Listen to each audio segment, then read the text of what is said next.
court, the security team for the Atlanta Hawks. One of them in particular, Lakia Gaither, with the Atlanta Hawks, and she is one of only 2 female security guards in the entire NBA. And we are back. Go ahead and hit that like button for us, y'all. I'm not going to beg this time because I know y'all going to go ahead and hook your boy up. It helps us out and it helps you out because it helps us out. Now in this video, what I'm going to do is try to bring a bunch of different Detective Gaither threads together. I've been seeing that various creators have been bringing different individual threads about Gaither. One person made a video about Gaither lying. Another person made a video about Gaither losing a file, or somehow the file got lost. You know, and now it's found. Who knows what's going on with that. Another person made a video about Gaither. People are calling for her to be fired from her job because of her supposedly unethical misconduct, particularly in the trial. And of course, I made a video previously, and there's been a lot of talk about Gaither maybe having been involved in some kind of romantic relationship with the aunt of somebody she was investigating, Garlington, Lil D Garlington. So what I'm going to do is try to bring all of those different threads together in one centralized video here so that you can just watch it all the way through. I want to give thanks to all the creators who brought these individual topics out. Classy Beats, Seti Nash, Megan Cuniff, and the Black law student who wrote the letter about, well, you're going to see that letter here about should Gaither continue to be employed by the Hawks, by the Atlanta Hawks. So without further ado, we definitely thank you for watching. Like, comment, subscribe, and let's get into it. All right, so let's go ahead and hop into this video about the revelations related to Demekion Garlington, his aunt in particular, and Detective Gaither. They know what's going on. Detective Gaither was married to Lil D auntie. They stayed in the house together. It's 2 Lil D. They stay in the house together. So how can you investigate a crime from your children, from your nephew and his friends? How can Detective Gaither have any grace about herself and you chasing around your nephew and his friend? You married to his mom's sister. Y'all stay together. Y'all been married together since the investigation started. So y'all been, and then not only that, okay, if you such a justified police, you told me you were ignoring 911 calls. That means people were calling in saying, I'm dying, and you were hanging up the phone. She was ignoring 911 calls and got promoted. How do the investigation even go on beyond that? Yeah, I don't understand. She YSL Gaither. Do you remember at some point asking or meeting Detective Gaither after you got arrested at that BP? No. Do you remember ever talking to or meeting a Detective Dennis? Yes. Do you know who Detective Gaither is? Yes. How do you know who Detective Gaither is? Have you met her before? Demekion Garlington auntie was fucking her. Excuse me, Judge. But they had a relationship. So, were you ever present during any of what you just described? And Your Honor, actually, I asked that be struck from the record. You say how I know? Have you ever witnessed any of that? Yeah, he told me. You were in the room? He told me. Okay, Your Honor, I'd ask that just hearsay be stricken from the record. It's stricken. Thank you. Do you have some kind of, are you saying you haven't had any interaction with Detective Gaither? You say how did I first hear about her? You said you didn't know her. You say how did I first hear about her? Did you know her? Not before then, no. Okay. Have you ever sat in an interview room with her? Yes. All right. And have you sat in an interview room with Detective Dennis? Yes. Have you sat in an interview room with Detective Dennis and Detective Gaither? Yes. All right. Do you know how many times you sat in a room with Detective Dennis and Detective Gaither? Not that many. And then, of course, Mr. Zachary asks, can you release me on house arrest? Right? Okay, yes. And during that interview on August 5th, 2015, you told Mr. Zachary, I'm going to get on the phone with the DA ASAP. You have my word, correct? Yes. Okay. I have no further questions. Okay. Are there other defense attorneys who have questions for this witness? All right.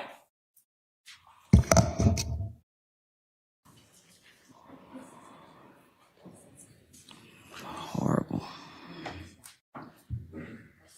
Would you go to the scene where there may be a video camera and see whether it holds the 30 days or more? Have you been able to capture that type of distance?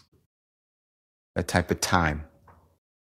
I've investigated cases where sometimes it holds it for 30 days, sometimes 3 days, sometimes a year. It's all dependent on that particular system or if we're talking about a specific investigation. And when I want to continue on with June 10, 2015 interview between you and Mr. Copeland and other investigators.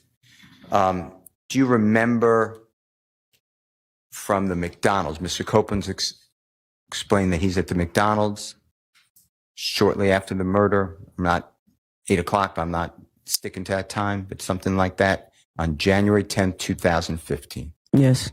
And do you remember him explaining that he's in a car with Mr. Garlington and Mr. Demise McMullen or Nard? Yes. And he is following Mr. Slade. No, that's wrong. Mr. O.G. Bentley or Kelvin Treadwell's car to Jeffrey Williams' Sky House condo. Do you remember that? I don't remember him stating he was following someone. Okay.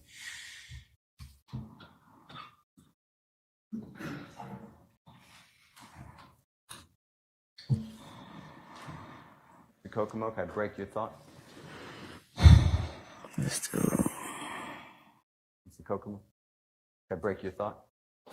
Your Honor, this is already in evidence. It states 278YE as in Aaron. And this is Jeffrey Williams 240II. And this is 958.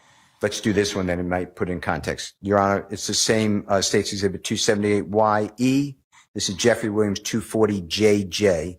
The times are 2:57:47 to 2:57:58 p.m.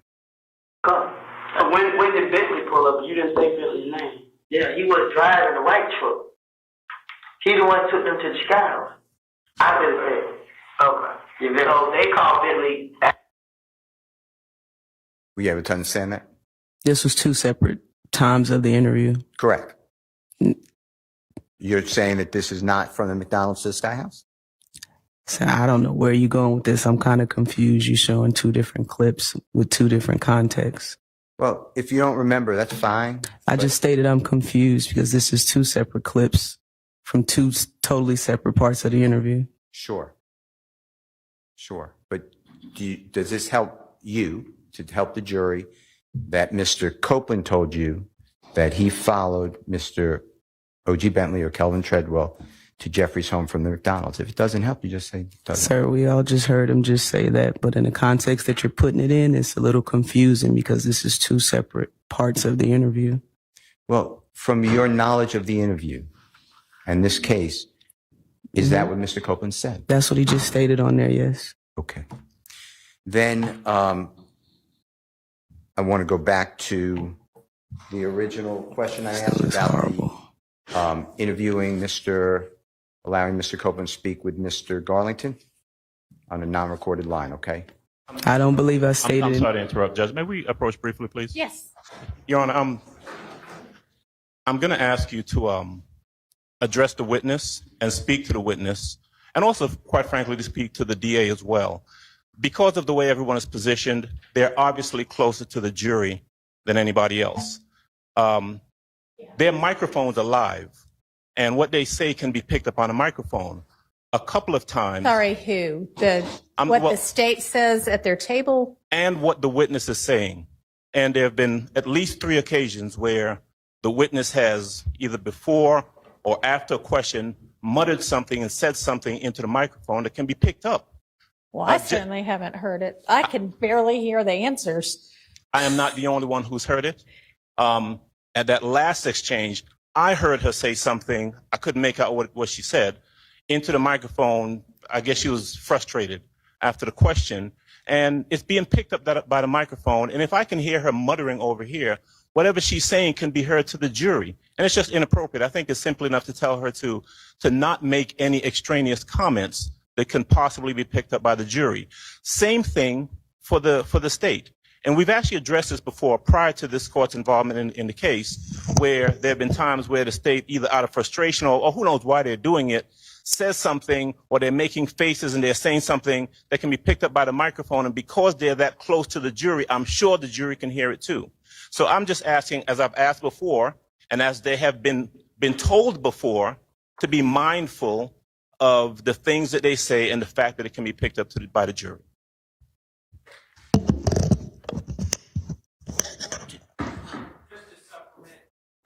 I can't say that I heard this because I was in the middle of everything, but I've been told by multiple sources that once my cross-examination was finished and Mr. Steele was going to begin, the witness said horrible. Horrible? Horrible. What? Okay. And she's sitting right next to the jury. And or the state is saying things like that and the jury hears them. I cannot imagine that reflects well on either of them. Your Honor, I have to say, I would ask that presumptions based on assertions by counsel for opposing for the defendants not be taken as true and then spoken as if they are by this honorable court, because I have no idea what Mr. Adams is talking about. I have not heard any mutterings. I don't know what Mr. Shard is talking about. The state does not have the luxury to sit here and say what it believes someone from the defense is doing without it being cut off quickly. So I'd ask that the court not act on what is being asserted by counsel for the defendants as we stop these proceedings to address something nobody heard, but apparently Mr. Adams. Fortunately, and Mr. Sharp. Fortunately, this trial is televised. And Your Honor, you know what? I'm going to stick with what I said before, which is if a witness wants to present themselves in that way in front of the jury, that is a reflection on that witness, and the jury can evaluate that. So, no, I'm not going to advise her or any other witness one way or, well, depends on what they say. And I didn't actually hear anything, but no, if she wants to make derogatory comments, then that is a poor reflection on her. And the jury, if they heard it, will notice it. And to the extent, I haven't, was that basically just about this witness? It was about the witness and about the prosecution. And let's Who's be clear. doing this, or you believe is doing something like this right now? Yes, and who has done it before. I'm not just saying that. The court has addressed it before because it's happened before. So we're not making this up. She was admonished previously by the prior court to stop doing that. And you're saying she's doing it again, and it is making faces and or comments. Making faces, making comments. It can be picked up by the microphone. These mics are live. And as Mr. Shard pointed out, luckily, this trial is being televised and live streamed. I don't know why that's lucky, because the jury is not going to watch the live stream. I'm not talking about I'm saying. I mean, the jury is the one deciding this case. The person making the complaint about the behavior is the defendants. And I'm in support of what I'm saying. I'm telling you that we are not the only ones who have noticed this. That's all I'm saying. Okay. Well, Your Honor, and I would ask, I have asked that the microphone not be close to counsel's table over here behind, so that which microphone are y'all even talking about? Anyone that can pick up conversation at the state's table, because I'm not trying to have our No, it shouldn't be. You all, That's- any attorneys ought to be able to talk to each other at their table privately without anything being picked up. So I don't know if that means y'all want to turn off your mic because we're in a big awkward courtroom where nobody can hear anybody sometimes, but then apparently people can hear mutterings under the breath other times. So we have it off. I've unhooked this, even though it was off. I don't want anything said at council table heard. all right. Period. And then I don't know what the situation is with the mics that are on the back table, whether those are off. No, They're off. Okay. Sometimes is what we learned the last time. If that mic is on, That mic being the podium mic, which has to be on. so we have to be more conscious. Sometimes the podium mic can pick up our conversation because we're closest to. Mr. Maurice has something to add, and maybe he knows because he's a media guy. do you recall the number that you obtained for Demise McMullen? Not off the top of my head, no. Would seeing, first of all, did you keep a file for that case? The kidnapping case? Not the kidnapping case, but for the Browns Mill Road shooting case. I did. And did you have that file after you left the Atlanta Police Department? No. What did you do with that file? I left it with the Atlanta Police Department in a file cabinet. In a file cabinet? Yes, ma'am. Describe what that file looked like, if you can, to the jury. It's approximately what, 8 inches thick. It was reddish brown file folder binder. Had clips in it with a bunch of paperwork.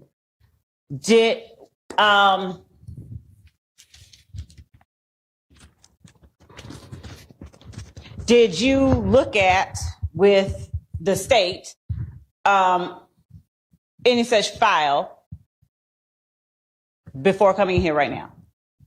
Did I look at it? Yes. Okay. And did you recognize that to be the file that Yes. you kept? Okay. Would showing you a portion of that file refresh your memory as to what phone number that you had? Your Honor, may we approach? Okay. Your Honor? You're just going to put it back in the condition it was in just a minute ago and then permit them to look at it. Your Honor? Yes, sir. Before we ask Investigator Gaither any questions, I would ask the court to inquire of the state when they received this file and how they received this file, because we're completely in the blind. Okay. We went over to the Atlanta Police Department. When? Obviously, Is your mic on? just before we served, I think we called it complete case files from Operation Planners incident. This is where we got this one, the other ones that were included in that discovery tranche from the Atlanta Police Department. That's where they came from. The one titled Complete Case Files of 2015 Operation Planners. If the court will allow me, I will ask our legal assistants to give me the date that we served the file called Complete Case Files of Operation Planners. Okay. And so the contents of that file were served whenever that was? Yes. All right. What led you to suddenly ask Detective Gaither if this was her file? As I was looking through for a particular number, I was trying to find both that photograph where Mr. Zachary had signed 8515 NARD on the Browns Mill Road photograph. So I was looking for that. And I was just looking through everything that we had. And in looking through it, because I knew I'd seen it somewhere, I found it in this particular file folder. And looking at it, I initially I'll show the court what I was about to show. Well, why don't you put it back together? And I know we're asking you to do several things at once. So how about put it back together and then you can finish your answer. And I'm pulling up as well the discovery that has been served. Let somebody else do that. Okay, someone else is pulling up. So anyway, Your Honor, as I said, I was in trying to, when we were getting ready for Mr. Zachary, actually, I think it may have been another witness, Mr. Murphy, but I remembered seeing somebody's handwriting on a picture of someone at the Browns Mill Road gas station, the Citgo. So as I was looking for that, I started looking for, I said, I remember somebody's signature being on it. I don't remember if I thought it was Mr. Zachary or whomever.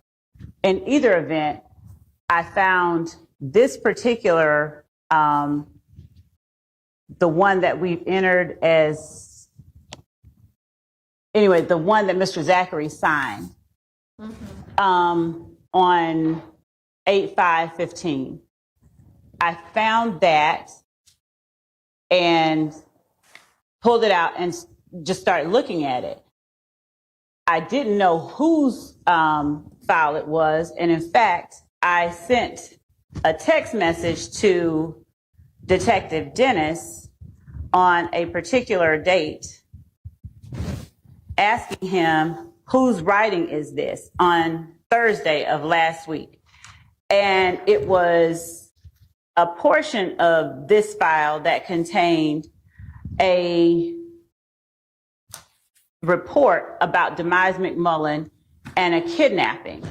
And it had Demise Nard McMullins. So I asked Dennis, whose writing is this? And let's see. I don't see where he wrote me back. But while I was in the back just now, I asked Sergeant Gaither, whose writing is this? And she said, I think I asked her in the, like, whose writing is this? And I don't remember whether she said it was hers or Dennis's, but I asked her if this looks like her file. And she said, that looks like my file, what's in it? And I said, here. And I showed her what was in it, the stuff that they were looking at, that I was looking at. And she said, it looks like my file. And so I came out here, and that's what I asked her. I asked her, did she see that? Did I show her? Did she see it? Does it look like her file? And she's answered the way that the court is aware.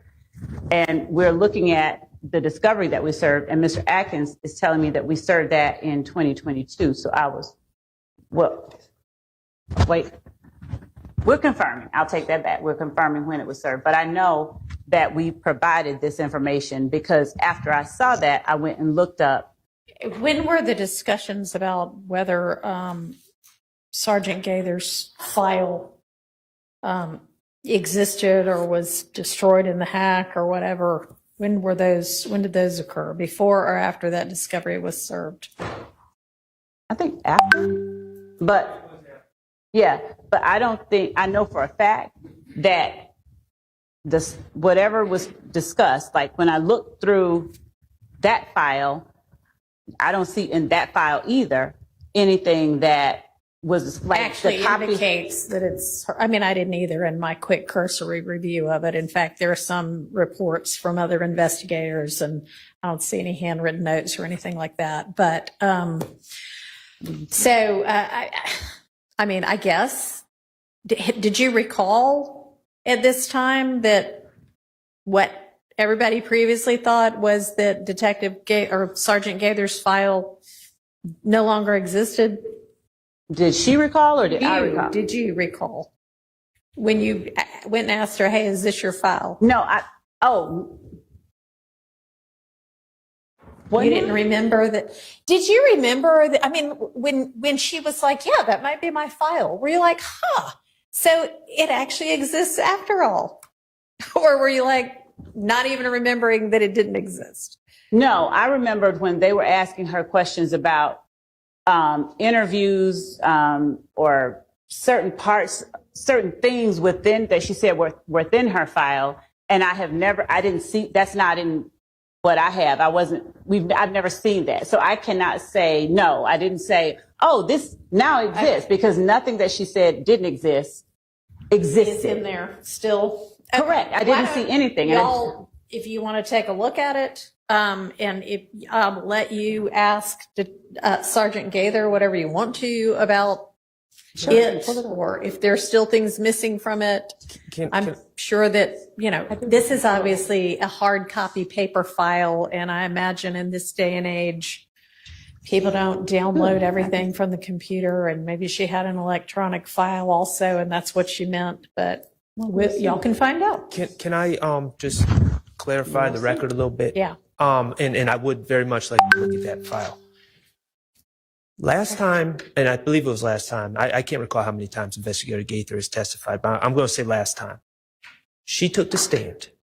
There were specific things that she said she did, and they were not in the reports given to us. I'm aware that the state gave us electronic copies of certain documents in 2022. No one's disputing that.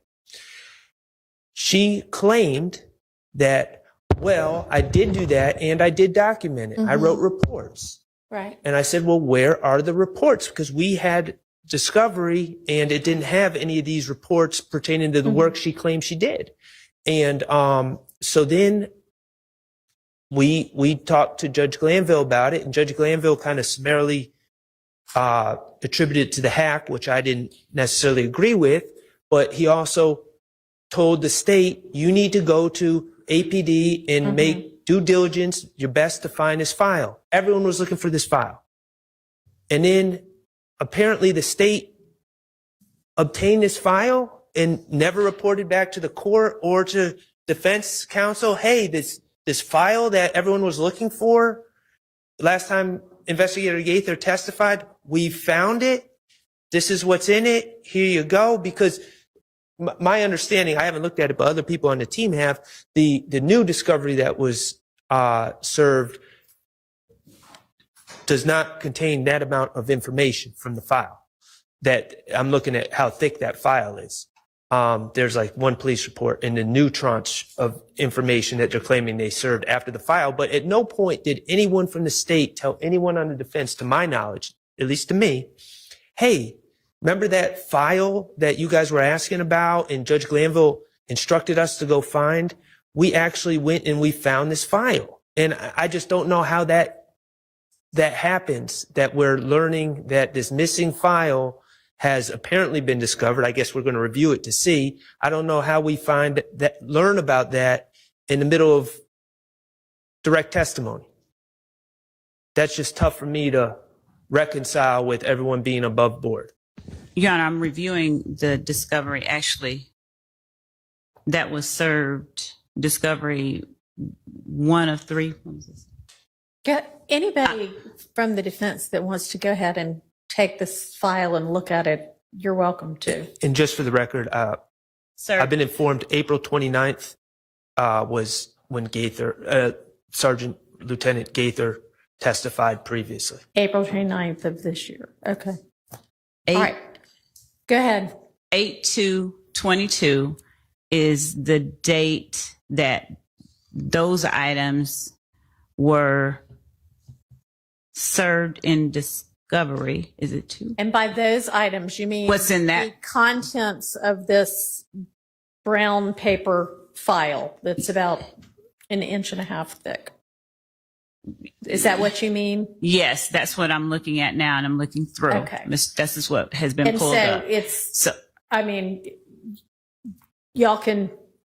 And so I cannot speak to, I can't speak to anything regarding the stuff that was asked about that didn't exist because, one, I don't see it, I don't have it, and All right. Why don't both sides either confirm if you can or otherwise whether the contents of that file, whether labeled at the time as belonging to Sergeant Gaither or not, were served back in 2022.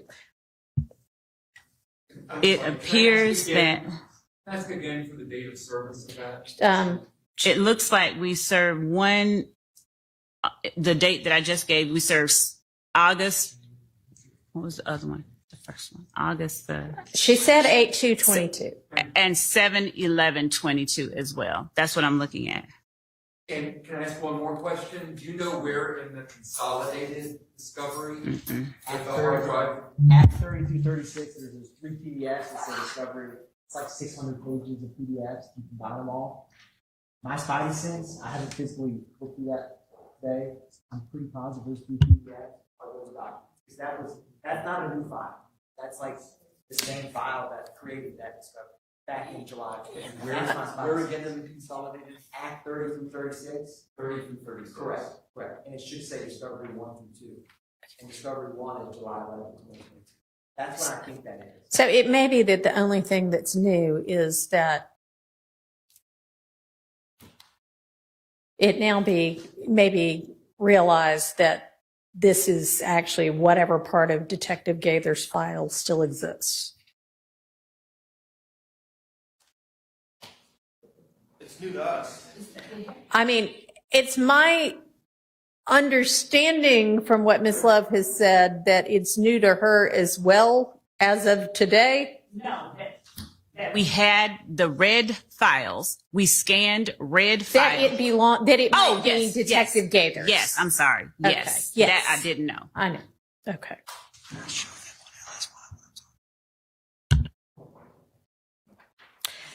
And I mean, I'm just going to offer again with the Miss Lev, maybe when you talked to her outside and she said whatever she said to indicate, yeah, that might be my file, that you come in and you say to your opposing counsel, hey, you know what? The file of Detective Gaither's that we thought was entirely gone. Well, you know what? Apparently a part of it is this portion that we sent you 2 years ago.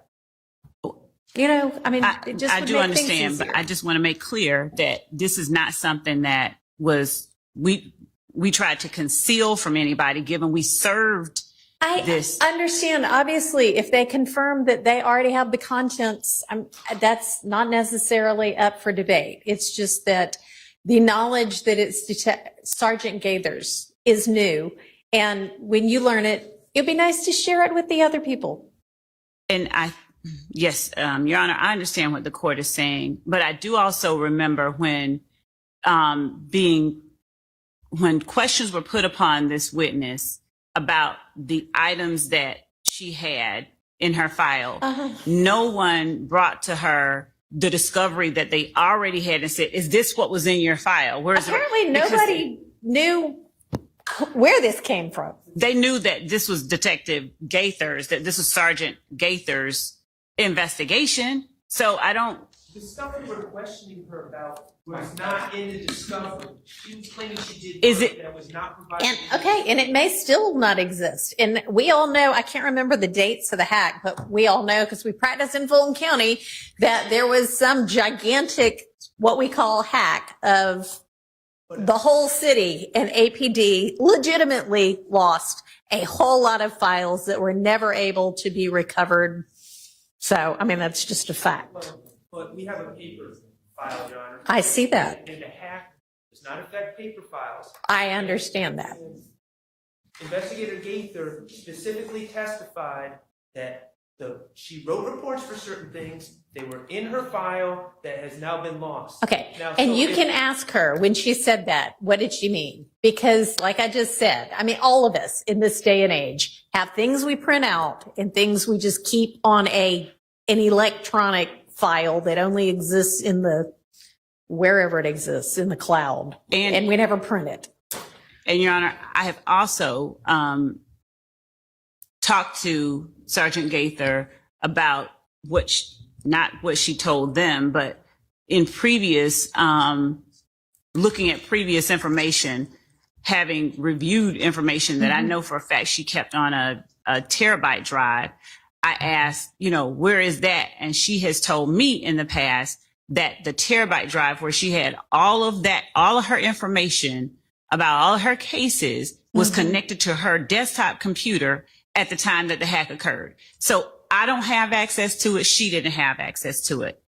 I know that just from talking about other cases. Okay. So I didn't ask her specifically about this one, whether this was on that terabyte drive, because those weren't the questions that I put on her. Those were questions posed to her by counsel for each of the defendants. Like, where is this? Okay. Your Honor. Yes. Also, when it's time for Your Honorable Court to rule, just so we don't waste time with the jury, the question is, let me show you something from your file. Mm-hmm. And I'm going to object because even though it's potentially sounds like in Sergeant Gaither's file, retired Sergeant Gaither's file, it is hearsay. It sounds like, and I have not looked at it, there were a lot of people looking at the files, but it sounds like it's somebody else's information that somehow got into someone else's report on a phone number of Mr. McMullen. So based upon that, that's going to be my objection. That's how this whole question began. So I just want to give you a heads up. Okay. And honestly, it was a question about a phone number, but what was the question going to be? It was going to be after she talked to Quindarius Zachary, did she attempt to locate or did she have the kidnapping file? Right. Was she able to locate a phone number for Demise McMullen? Okay. And I still don't know whose handwriting that is on the phone number information, but it was just going to be what was the phone number. Okay. Well, could you locate what is fine? What it was would be. I don't know why we have that echo all of a sudden.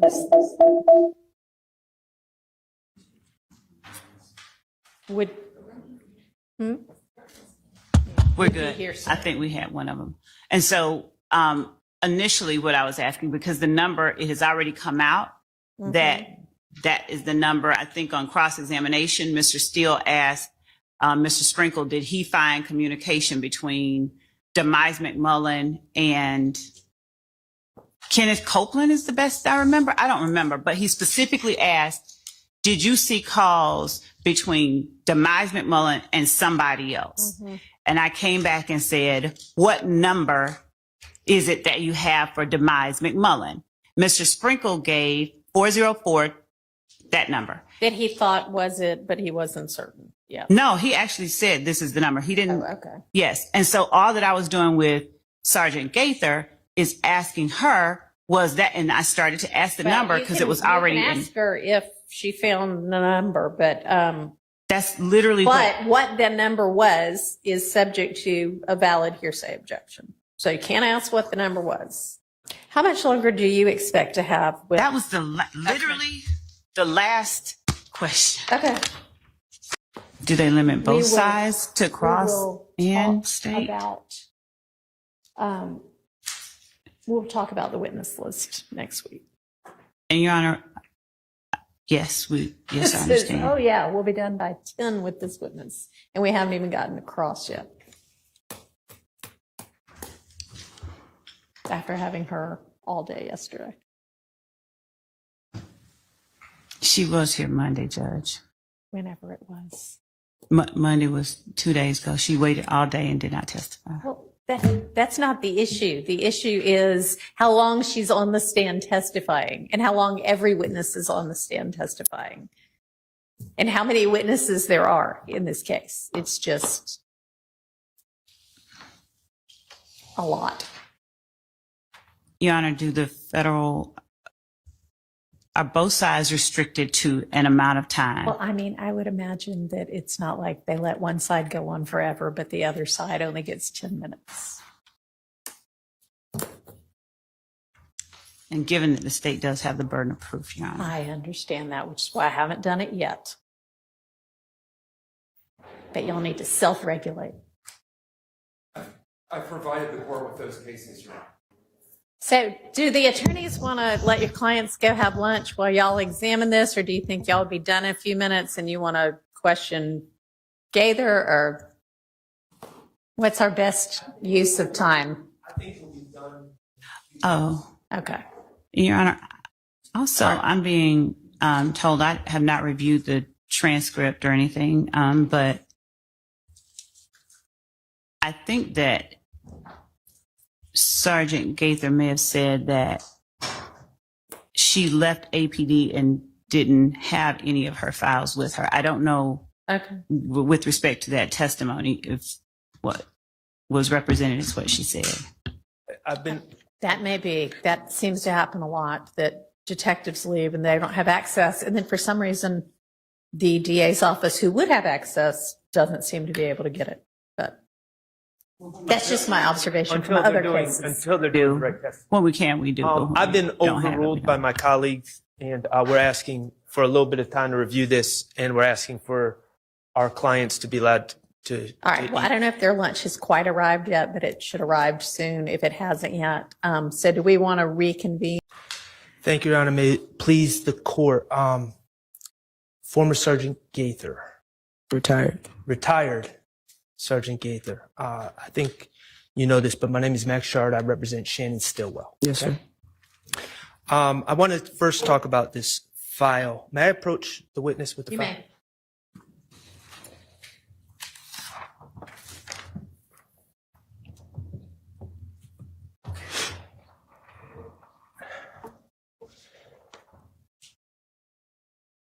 Can I just refer to you as Sergeant Gaither? I know you're retired, but okay. Sure. All right. Thank you. Sergeant Gaither, as I understand it, you were the lead investigator on the Dexter Montgomery shooting case, correct?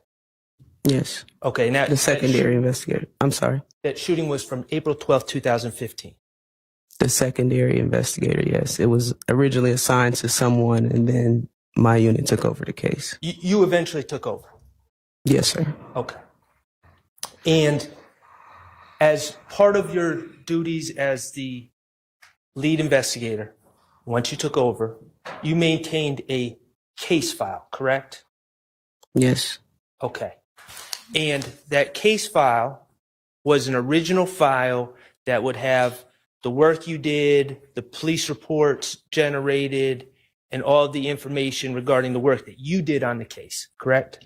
Your Honor, these questions were asked and answered several months ago, the first time that Sergeant Gaither was on. And now They were. Let's not go over it again. we now have the case, copy of the case file. No, we don't. Okay, we have a copy.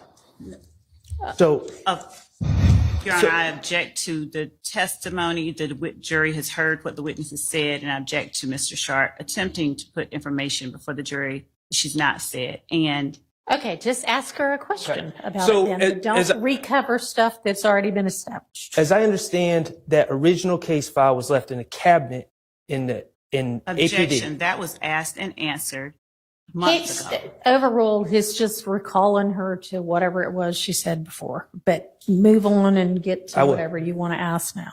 As I recall, you've testified that original case file was left in the cabinet of APD when you left. Yes. Okay. And you have now identified that file that's next to you that Ms. Love brought to court today as a copy of that file, correct? I don't think those were my exact words. What are your exact words? I stated there are portions of this file that are copies of my original file. Okay. So let me break that down. Yes, It's sir. a copy of your original file, but then there's also additional materials that someone else added. Objection, Your Honor, mischaracterizes what the witness said. She can correct me if I'm wrong.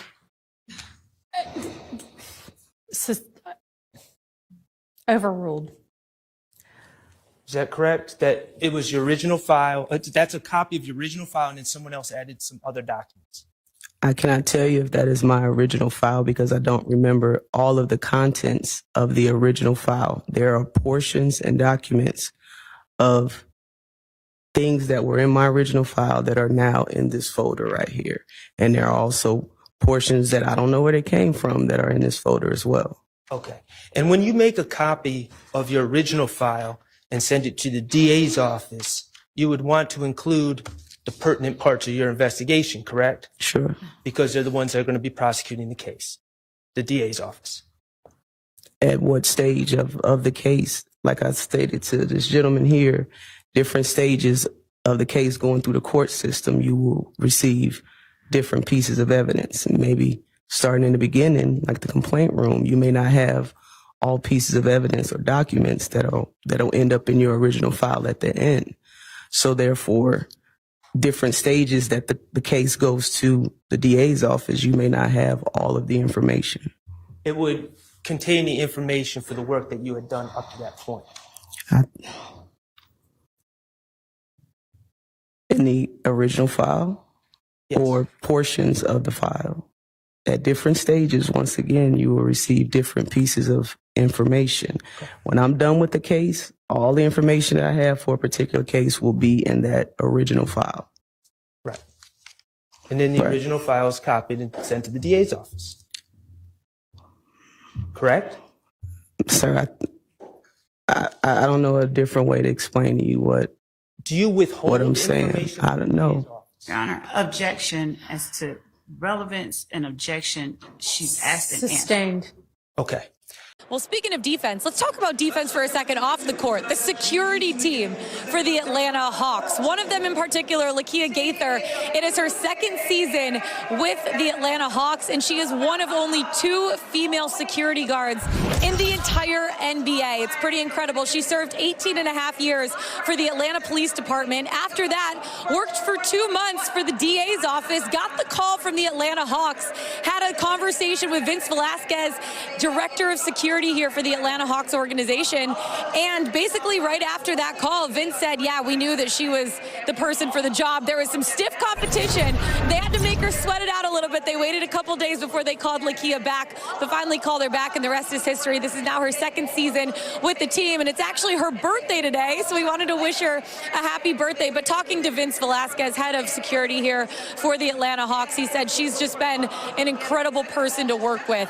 He said his favorite partner out of the 4 partners he had, and then he added so far. His favorite partner so far. I said, Vince, who you get next? He goes, no, we're going to stick with Kia for a little while. I also talked to Kevin Herter about it and just said, what has she meant to you in the organization and the team in general? Because she's one of only 2 female security guards that travel with the team. And Kevin said she was a rookie last year, so we had to give her, the initiation a little bit. But she is someone that is so loyal to this team. She's always there, dependable when you need her. And we just love having her, not only as a coworker, but also as a friend. And then Kevin also laughed and said, and most importantly, she always holds the bus for me on the road. He's always getting on right at 4:30 or 4:45 whenever the bus leaves. So Lakia's always holding up the bus for him. And I also talked to Lakia about it and just said, look, you're blazing trails for women in the future, for women years to come in sports, in security, in general. And I said, what does that mean to you? She said, first of all, it's been incredible to work for the Atlanta Hawks organization as a whole. The team, the coaching staff, the front office has all been incredibly amazing to her. They've embraced her and made her feel like a family here. She said she's beyond grateful, and also just being a female in the industry, being able to blaze trails. She said it's really, really cool to be one of the only 2. Hopefully in the future, there's going to be 4, there's going to be 8, there's going to be 16. So just walk in her footsteps, and she's helping to teach everybody for years to come. So it's pretty incredible. We wanted to celebrate Gaither on her birthday, and also being one of the only 2 female security guards for Women's History Month. Trev, it's pretty incredible what she's doing and how she's blazing trails, not only for the Atlanta Hawks, but just for women in general in sports.